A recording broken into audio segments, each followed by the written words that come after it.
How to choose an e-bike, pick your next ride. The question I want to ask you is, how do you tell somebody on an e-bike from somebody who's not on an e-bike? You can't, because the audience is exactly the same. In a few moments I am going to explain the basics about how to choose your electric bike, e-bike. In a few moments we are going to talk about how to choose an e-bike. The person to ride an e-bike is virtually anybody. It could be you, or even you. It's definitely been me.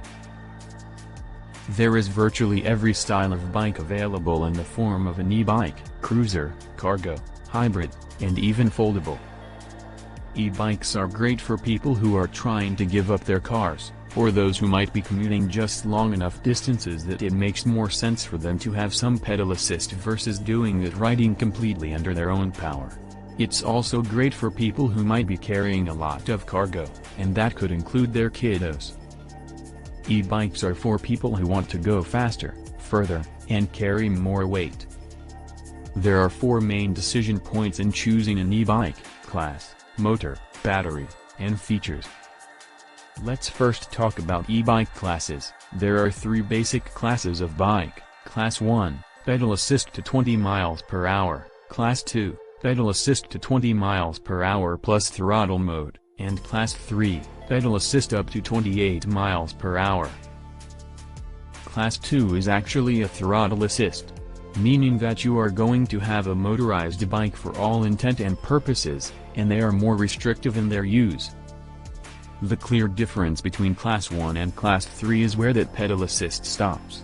That just means that Class 1 is generally more accepted everywhere on more and more trails. Whereas, Class 3, you might still have some restrictions, primarily in mountain biking, but not exclusively so. You want to check in with your local authorities to make sure that your bike is permitted on community trails. Now let's talk about motors. Motors generally come in 2 types, either placed in that bottom bracket called a mid-drive motor, or they'll be located in either the front or the rear hub, so a hub drive motor.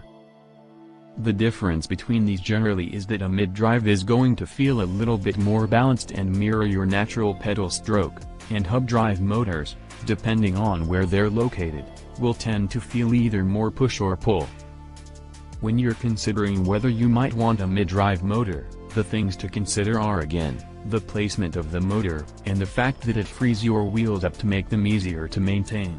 If you have flats, for example, it is a lot easier to pull your wheels off and change the flats yourself. In addition, mid-drive motors work with your gearing system, which allows for more efficient use of your battery. The other 2 major considerations in what a motor does for an e-bike are torque and wattage. Torque is the force that helps move that bike forward, and the wattage is the amount of electricity or power that's required to move that bike. Wattage speaks to how quickly the battery will drain. Typically an e-bike that you're going to purchase in most bike stores is either going to have 250 watts, or 500 watts, and, in some cases you might find 750 watts. Everything is a trade-off. The trade-off will be whether you want more battery life or more power. And typically, you're going to concede one or the other, depending on how you're pedaling, and what type of terrain you're on. Let's talk about the differences between lower wattage, lower torque, and higher wattage, higher torque, and whether one or the other might be more useful to your riding style. When we are talking lower torque, lower wattage, the bike typically will be more efficient, and you might be doing a little bit more of that work on your own with just light pedal assist. The upside of this is longer range. You might want higher wattage, higher torque as if you're looking for that workhorse of a bike.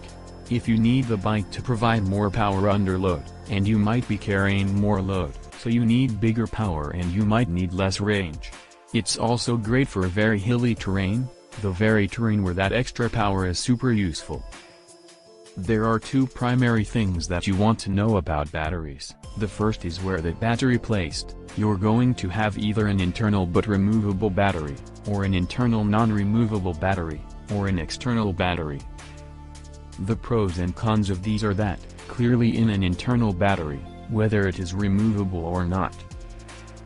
An internal battery makes for cleaner lines on the bike, and makes everything look and feel a little bit more like a regular bike. And it allows you also the option for some braze-ons where you can actually still attach a water bottle cage, for example.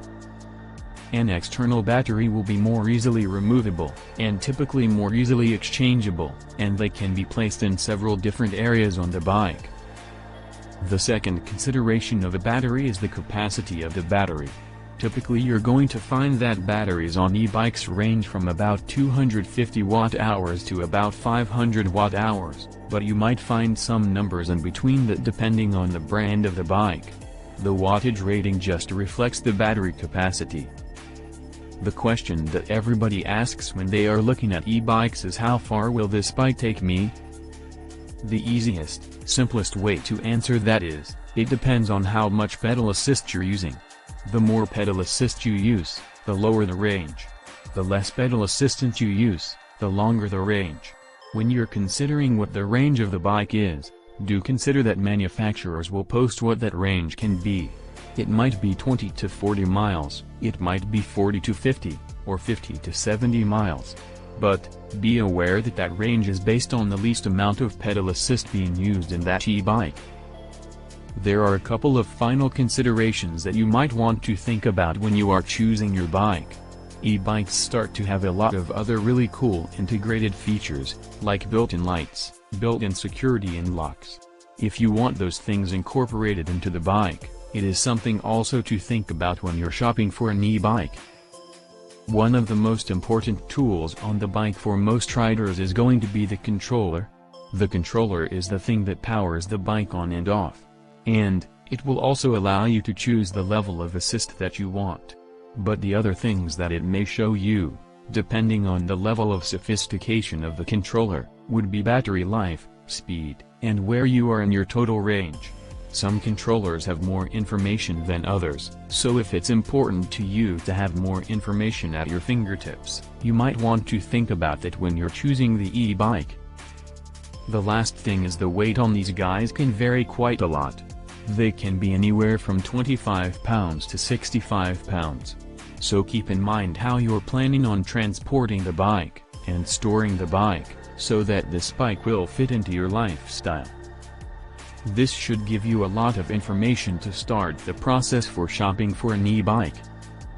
Click the link in the first comment to find our e-bike and accessory recommendations. As always, size and fit are really important, so check out my video on that and I'll see you out in the trail. And, in the next video.